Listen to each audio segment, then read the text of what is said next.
kasih.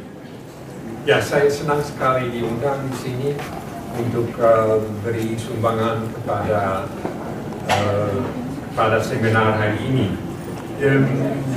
Ini sudah 4 tahun yang saya tidak pergi ke Sumatera Barat. Sudah 4 tahun yang lalu saya ke sini, dan sesudah itu tidak ada kesempatan sayang sekali untuk pergi ke sini, dan karena itu saya betul senang untuk kembali lagi, dan juga untuk mengunjungi tempat kelahiran Tanah Maka. Kemarin malam, karena ada kesukaran datang ke sini, hanya malam bisa pergi ke sana, dan ada seorang tua, lebih tua dari saya, yang tinggal di sana, dan ia bilang ini kali yang keempat Bapak ke Pangandaran. Ini tidak benar, karena ini kali yang kelima, dan saya masih ingat kali yang pertama ke sana, ini 40 tahun yang lalu, waktu saya sangat muda dan masih ganteng. Sekarang masih ganteng. Dan saya bersama istri ke sana, dan saya masih ingat belum ada kemungkinan untuk pergi ke sana dengan mobil, harus naik motor. Dan juga saya dihentikan waktu dekat dengan Pangandaran oleh 2 orang polisi yang curiga dan waspada apa yang orang bule itu akan berbuat di satu tempat yang kecil seperti Pangandaran, dan mungkin mereka tahu tentang kelahiran Tanah Maka, mungkin tidak, karena waktu itu Tanah Maka dianggap seperti seorang yang dilupakan sama sekali, dan kontribusinya kepada perjuangan untuk menjadi merdeka sama sekali diabaikan dan dicoret dari buku-buku sekolah misalnya. Tapi ini berganti semua. Saya masih ingat 4 tahun yang lalu saya juga berkunjungi Bapak Bupati, bukan Bupati ini, Bupati lain, dan ada juga permohonan bisa tolong untuk untuk merenovasikan tempat Tanah Malaka, dan saya masih ingat mereka tidak begitu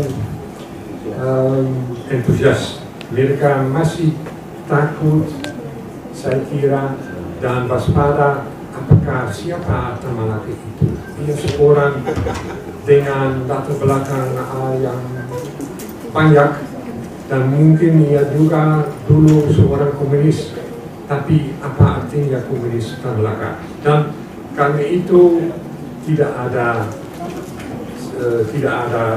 hasil dari pertemuan dengan Bapak Bupati waktu itu. Dan ini berlainan sekali dengan hari ini. Ya. Dan ada harapan besar bahwa dengan dukungan Bapak Firizal akan ada kemajuan dalam jalan untuk membawa kembali Tanah Malaka kepada Minangkabau. Dan saya percaya bahwa dengan dukungan Pak Firizal ini akan tercapai, dan ini juga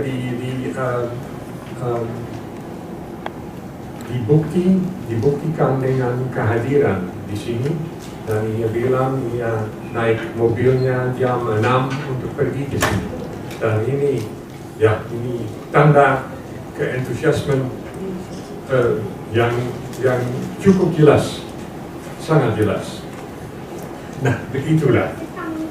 Ini saya sudah makan 10 menit, tapi saya dibutuhkan banyak menit lagi. Dan tidak ada... Bisa tambah Pak itu. Oke. Dan saya tidak ada kesempatan untuk mempersiapkan salah satu kuliah yang lengkap, tapi saya menulis salah satu sumbangan yang saya akan menjelaskan nanti mengenai dengan judul Siapa Sebenarnya Tan Malaka. Tan Malaka ia seorang misterius dengan banyak rahasia di sekeliling kepribadiannya, dan ia dicap sebagai orang komunis, sebagai orang Minang, sebagai orang guru. Dan waktu saya bikin daftar dari semua latar kepribadian Tan Malaka, saya dapat 14 cap yang bisa dipakai untuk mengidentifikasikan Tan Malaka. Dan saya akan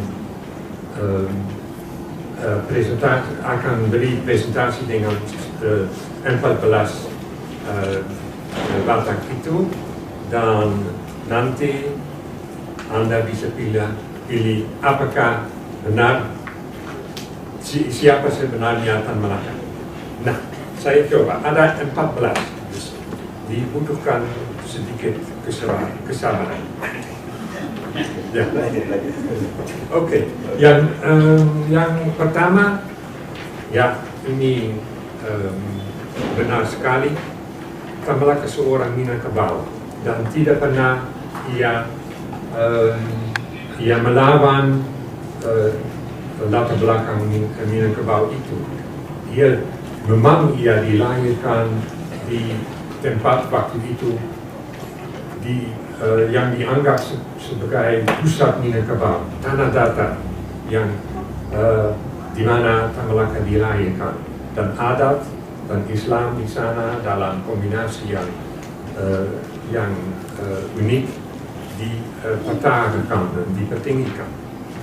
Dan Tan Malaka tidak pernah menolak latar belakang Minangkabau itu, dan dalam tulisannya bisa lihat bahwa seringkali ia menyebut sindiran atau pepatah dari Minangkabau, dan ia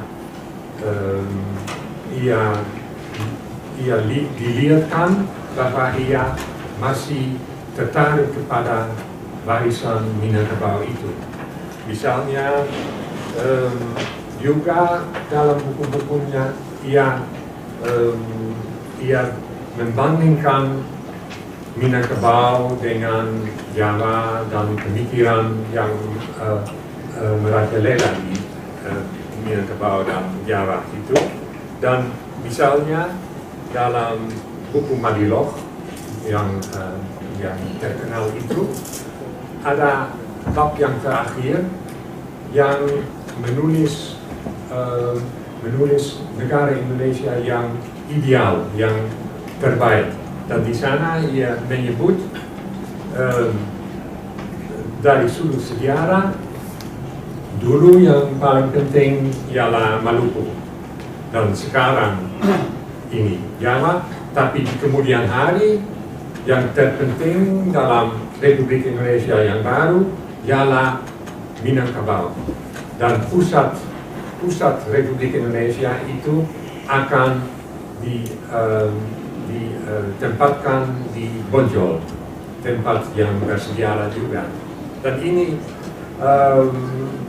tanda ketertarikan Tan Malaka sampai ajalnya kepada Minangkabau. Dan ia juga ikut adat merantau. Tan Malaka seperti seorang Minangkabau harus pergi keluar tanah datarnya dan memperkayakan pengalamannya dengan semua yang bisa dihimpun di luar Minangkabau, dan akhirnya ia akan bawa pelajarannya ke Minangkabau kembali. Dan Tan Malaka seorang merantau juga, tapi ia tidak pernah punya kesempatan untuk memberikan kembali warisan dari merantau itu. Ya. Dan jangan lupa Tan Malaka juga datuk. Karena itu dia berakarnya di Minangkabau sangat kuat, dan ia diangkat sebagai datuk tahun abad yang lalu 13, waktu ia pergi ke Belanda untuk ikut sekolah guru. Dan waktu itu Tan Malaka dibikin datuk, dan juga ada rencana untuk menikah dengan gadis Minangkabau, tapi ini ditolak oleh Tan Malaka. Dia bilang, saya ke luar negeri dan saya tidak mau tinggal satu istri di Minangkabau. Begitu. Ini Tan Malaka seperti orang Minangkabau. Yang kedua, yang penting juga batak dalam karakter Tan Malaka ialah ia guru. Ia guru selalu selama hidupnya. Ia bermula di sekolah guru di Fort de Kock, Bukit Tinggi. Dan sesudah itu, karena diakui kepintaran oleh guru Belanda, ia dikirim ke Belanda dan ikut sekolah guru di Haarlem. Kembali lagi ke Indonesia dengan ijazah guru, ia pergi ke Tanjung Morawa dan menjadi guru anak kontrak kuli di sana. Dan ini ia sangat, waktu di sana ia sangat terkesan oleh cara hidup orang Indonesia di sana, dan penindasan oleh kapitalis Belanda waktu itu. Dan karena itu ia sudah 1 tahun ia pergi dan pergi ke Jawa dan punya semangat yang sangat anti-kolonialis. Dan waktu itu di Semarang ia mendirikan sekolah mandiri, sekolah SI namanya. Dan sekolah itu luar biasa, karena dalam sekolah itu ia tidak hanya beri pelajaran hitung dan menulis, tapi juga ia coba untuk menanam semangat anti-imperialisme di dalam murid-murid yang kecil itu. Dan mereka harus pikir sendiri, harus juga mengamati suasana masyarakat. Dan ini melawan kolonialisme Belanda, dan ada tindakan dari pemerintah Hindia Belanda yang menahan Tan Malaka, dan ia sesudah itu dibuang dari Indonesia ke Belanda. Dan sesudah itu ia masih sangat aktif dalam bidang keguruan. Misalnya waktu ia tinggal selama 15 tahun di China dan Singapura, dan di sana ia guru bahasa Inggris di sekolah Cina. Ia lancar dalam bahasa Mandarin, dan ini juga ia juga ikut karier guru itu untuk menyembunyikan diri dari polisi rahasia Barat. Dan kami lihat selalu dalam tulisan dan aksi Tan Malaka, ia seorang guru yang mau mempelajari kepada orang lain dan khususnya orang muda apa jalan yang terbaik yang bisa dipilih. Dan ini nomor 2, guru, Tamalaka sebagai guru. Nomor 3, ialah Tamalaka sebagai seorang komunis nasionalis. Saya sudah bilang Tamalaka sesudah guru di Delhi pergi ke Jawa, dan juga di sana beliau ikut Partai Komunis Indonesia yang baru didirikan.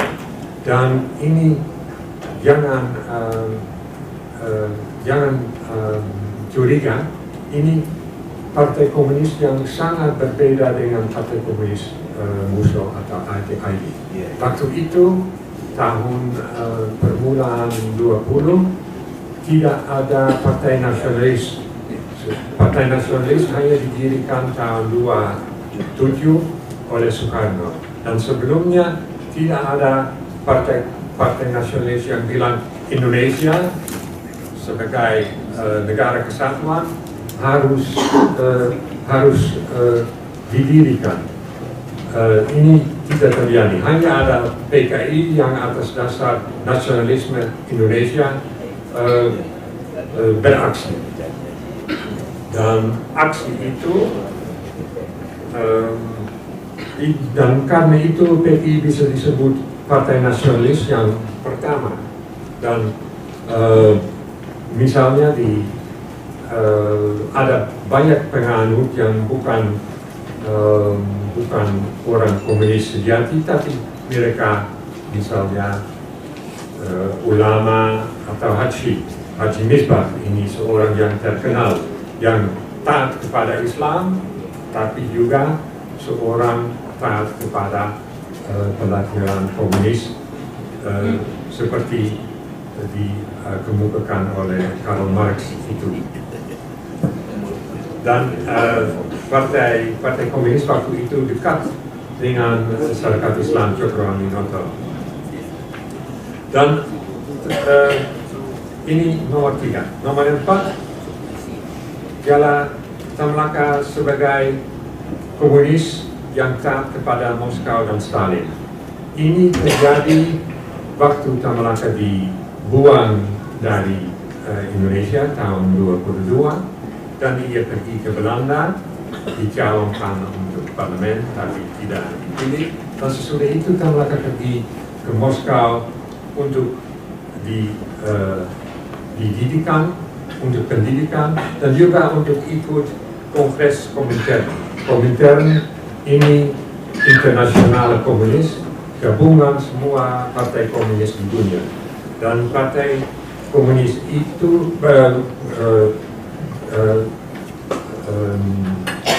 Komintern itu dipimpin oleh Stalin, dan mereka coba untuk menyebarkan pelajarannya di seluruh dunia. Dan dalam rangka itu Tamalaka ikut kursus di Moskow dan dididiki cara untuk membangun mendiri partai komunis di Asia Tenggara. Ini tugas khusus untuk Tamalaka. Dan waktu itu sudah Moskow, partai komunis di Moskow, partai komunis Soviet, sangat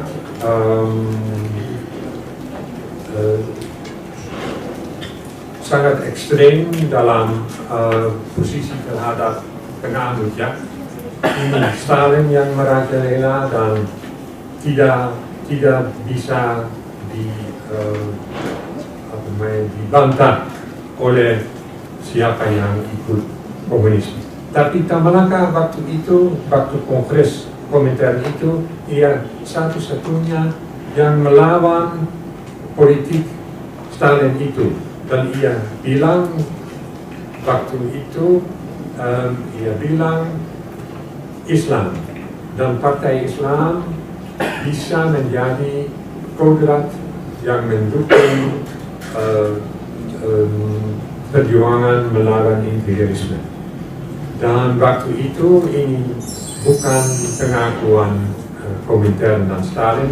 Mereka bilang Islam hanya salah satu kekuatan konservatif dan kuno, dan kami harus melawan Islam itu. Dan Tan Malaka atas dasar pengalaman di sini, di Minangkabau dan di Jawa, waktu di PKI, ia punya opini yang lain dan dikemukakan, dan ini dalam kongres itu ini dilihat dan dibilang ia seorang yang berani dari jauh. Ya, Tan Malaka waktu itu ikut petunjuk Moskow, dan waktu saya di Moskow dan ada penelitian dalam arsip Komintern, ada banyak surat, puluhan surat Tan Malaka dengan laporan tentang pekerjaan untuk Partai Komunis dan Komintern di Asia. Ini semua surat ditandatangani dengan nama palsu, tapi untuk saya sudah jelas bahwa yang menulis surat itu tidak orang lain daripada Tan Malaka. Dan Tan Malaka untuk sementara ikut Moskow, tapi ini berakhir dan muncul Tan Malaka Batak nomor 5, dan ini saya sebut Tan Malaka sebagai komunis bebas. Dan ini disebabkan karena ada perjuangan di Moskow antara Trotsky dan Stalin, dan waktu itu juga ada pemberontakan PKI tahun 26-27. Ini walaupun pemberontakan PKI juga bisa disebut sebagai pemberontakan nasional melawan kolonialisme Belanda. Dan dalam perjuangan Stalin dan Trotsky juga dimainkan satu peranan oleh PKI dan pemberontakannya. Dan ini bukan atas dasar fakta dan atas dasar laporan Tan Malaka, tapi atas dasar politik yang diikuti Stalin yang melawan Trotsky. Dan Tan Malaka sangat tidak senang dengan politik Moskow itu, dan karena itu ia memutuskan semua hubungan dengan Moskow, dan ia didirikan satu partai baru namanya Partai Republik Indonesia, yang didirikan tahun 2007 di Bangkok dengan 2 teman. Ini partai yang sangat kecil dan sangat rahasia, dan ini makan waktu 5 tahun sebelum Moskow dan Batavia, pemerintah Hindia Belanda, tahu bahwa ada partai baru yang didirikan Tan Malaka, dan bisa mengerti suksesnya terbatas saja. Ada beberapa orang yang dikirim ke Hindia Belanda, tapi ditahan dan dikirim ke Bovendigul, tempat buangan semua orang nasionalis dan komunis Indonesia. Dan ini ia nomor 5 komunis bebas, dan nomor 6 ini cap yang diberikan oleh komunis Moskow kepada Tan Malaka sebagai Trotskis. Dan Tan Malaka waktu jelas bahwa ia sudah berhubungan dengan Komintern. Tan Malaka dicap sebagai Trotskis, dan ini cap yang diberikan kepada musuh-musuh yang terbesar dari komunisme Moskow. Dan ini isinya tidak berarti, tapi cap sudah cukup untuk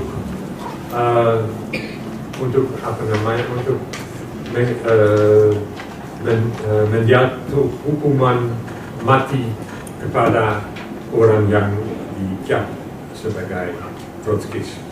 Dan apakah artinya tuduhan Trotskisme itu?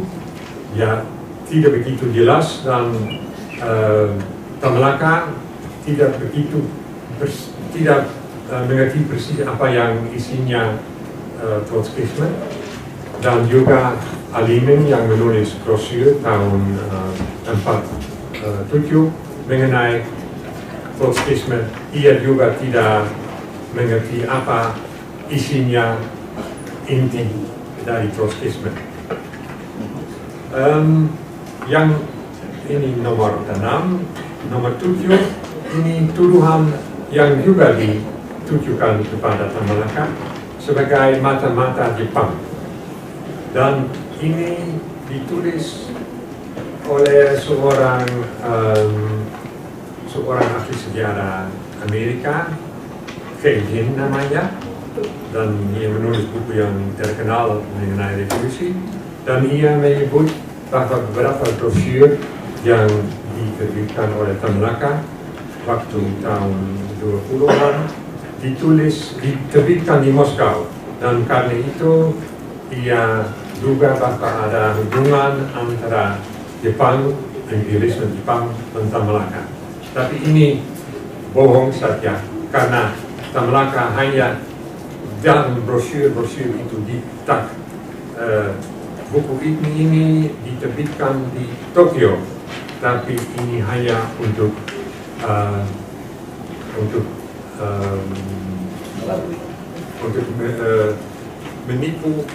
menipu polisi rahasia Barat yang pikir kalau di Jepang bukan soal, tapi buku-buku itu diterbitkan di Manila. Dan kalau disebut di Manila, ini akan menyebabkan aksi-aksi dari polisi rahasia. Dan Tan Malaka sangat merahasiakan diri. Dan Tan Malaka bukan mata-mata Jepang, sama sekali tidak. Juga bisa disebut bahwa sesudah Jepang menduduki Indonesia, di Bukit Tinggi dilaporkan salah satu pidato dari seorang yang dinamai Tan Malaka, tapi ini juga Tan Malaka palsu. Dan juga waktu revolusi ada beberapa kali kemunculan Tan Malaka palsu, tapi palsu sekali. Dan lebih penting daripada Trotskis dan mata Jepang ialah Tan Malaka sebagai ahli falsafat. Dan Tan Malaka sendiri menganggap Mariloch, buku itu, sebagai karya yang terpenting. Dan ia menulis buku itu waktu kembali ke Indonesia masih dengan nama samaran, Ilyas Hussein namanya, dan ia menulis buku itu selama setengah tahun di Jakarta.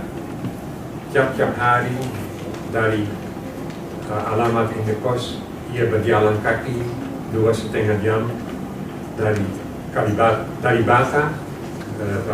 Bata sampai ke Museum Nasional, dan di sana ia duduk dan menulis naskah Mariloch itu. Dan ini buku Mariloch ini buku penting, dianggap oleh Tan Malaka sebagai penting, tapi sampai hari ini bisa dianggap sebagai percobaan yang ambisius untuk menulis salah satu filsafat negara yang atas dasar juga pemikiran Barat, misalnya Marxisme dan Sosialisme, mau menerapkan filsafat Barat itu di suasana Indonesia. Dan dalam menulis buku itu ia juga beri perhatian besar kepada Islam. Dan menurut Tamalaka, Indonesia, filsafat Indonesia harus mengamati pengaruh besar Islam, dan juga ia akui bahwa Islam salah satu kodrat yang memperbarui masyarakat Indonesia. Dan Maliloch itu materialisme dialektika logika. Ini materialisme dialektika logika dalam arti yang khusus diberikan oleh Tamalaka. Ini dekat dengan apa yang saya bisa namakan idealisme dan dinamik. Ini bukan, ini lebih cara berpikir daripada buku pelajaran filsafat. Nomor 9. Masih? Masih? Ya? 14 kan? Sampai 14. Sampai 14. Yang 8, sambung. Biar tuntas, Prof. Ya. Nah ya. Ada beberapa yang tidak makan waktu banyak. Tapi yang menarik saya sudah sebut mengenai Maliloch. Tamalaka mengakui kodrat kekuatan Islam, dan Tamalaka juga sesudah itu dan hari ini dianggap seperti seorang ahli pemikiran Islam. Dan ini menarik sekali. Ini misalnya juga sudah diakui oleh Hamka, yang antara lain bilang bahwa Nabi Muhammad orang komunis yang pertama di dunia. Ya, saya cuktikan saya. Dan sekarang banyak buku diterbitkan mengenai Tamalaka dan filsafatnya, dan ada aliran yang cukup kuat yang bilang Tamalaka pemikir Islam. Dan atas dasar tulisannya di Maliloch dan dengan latar belakang Minangkabau, ini dia bisa dianggap seperti seorang pemikir Islam. Dan saya sudah seringkali ke sini untuk meluncurkan buku-buku yang saya tulis mengenai Tamalaka, dan saya terkesan oleh perhatian terhadap Tamalaka dari sudut Universitas Islam dan mahasiswa di sana. Mereka dan juga sejumlah dan cukup banyak skripsi ditulis mengenai pemikiran Islam Tamalaka. Dan ini tendensi yang baru yang menarik untuk diikuti. Dan Tamalaka nomor 10. Tamalaka selalu ada seorang yang menulis. Ia penulis yang subur, khususnya kalau dilihat suasana yang dialami dengan selalu diburu oleh polisi rahasia, dan karena itu tidak ada kesempatan untuk menulis buku tebal, sangat disesali. Tapi ada, karena ya ironis ini ironi historik karena Tan Malaka selama 2,5 tahun ditahan oleh Republik Indonesia dan ia di penjara dan diberikan kesempatan untuk menulis buku tebal ini, dan karena itu ia tulis buku dari penjara ke penjara, dan ini buku yang luar biasa saya kira. Ini dalam ia dengan gaya tulis yang khusus, dan untuk sampai hari ini untuk semua orang yang membuka buku itu, ini buku yang menarik, yang dengan banyak fakta-fakta dari hidupnya yang misterius dan menarik. Tapi buku itu juga alat perjuangan waktu revolusi. Ini latar belakang buku itu. Ada isi-isi atas beberapa tahap tingkat. Dan nomor 11. Ya, Tan Malaka sebagai politikus praktis di Indonesia. Dan ini sejarah yang sedih saya kira, karena Tan Malaka dalam praktek politik waktu revolusi bikin kesalahan, putusan yang salah dan beraksi terlambat, dan karena itu kesempatan dihilangkan untuk menjadi misalnya menteri atau ketua kabinet, dan Tan Malaka kesempatan yang diberikan kepadanya tidak digunakan. Dan ini mungkin ada penjelasan mengenai latar belakang itu, dan ini saya dapat dari interview dengan beberapa orang yang kenal dengan Tan Malaka, dan mereka bilang Tan Malaka waktu ditemukan ia seorang yang sukar, yang punya kesukaran untuk hidup sebagai seorang biasa. Ini karena dia ditekankan oleh hampir 20 tahun sebagai buronan. Ia selalu diburu oleh polisi rahasia Cina, Jepang, Amerika, Belanda, Inggris dan Prancis, dan semuanya ingin menahan Tan Malaka karena dianggap seperti bahaya untuk politik kolonialisme itu. Dan karena itu Tan Malaka punya kehidupan sebagai buronan menyebabkan Tan Malaka tidak bisa sesuaikan diri dengan hidup biasa. Dan mungkin ada satu anekdot dalam bidang itu bisa menjelaskan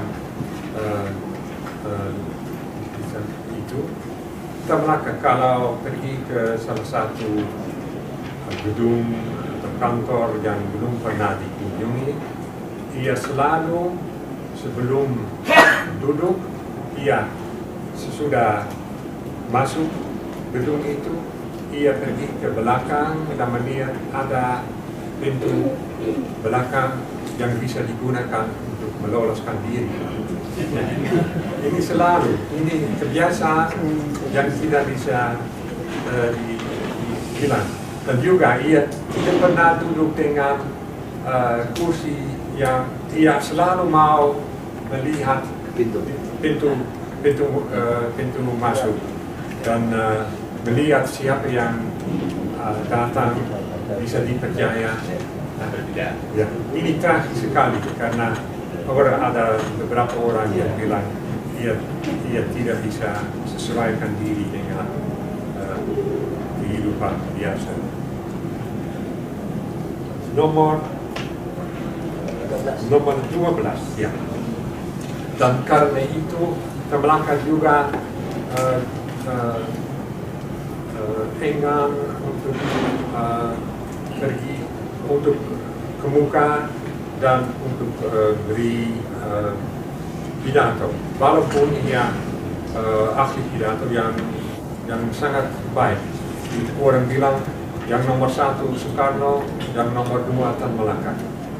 Tapi ia enggan dan juga ia tidak mau menjadi ketua partai ini yang itu. Dan di dalam organisasi Persatuan Perjuangan yang didirikan oleh Tan Malaka tahun 46, ia bukan ketua tapi menjadi promotor saja. Dan yang sama terjadi waktu Partai Murba didirikan. Tan Malaka bukan ketua, tidak mau tapi menjadi promotor juga. Dan nomor 13. Dan mungkin Tan Malaka bisa dianggap seperti buronan abadi. Selama hidupnya, hampir selama hidupnya dari tahun 22 sampai ke tahun 48, ia selalu buronan dan diburu oleh polisi rahasia itu. Dan juga ini terakhir sekali ia diburu oleh pemerintah Republik Indonesia yang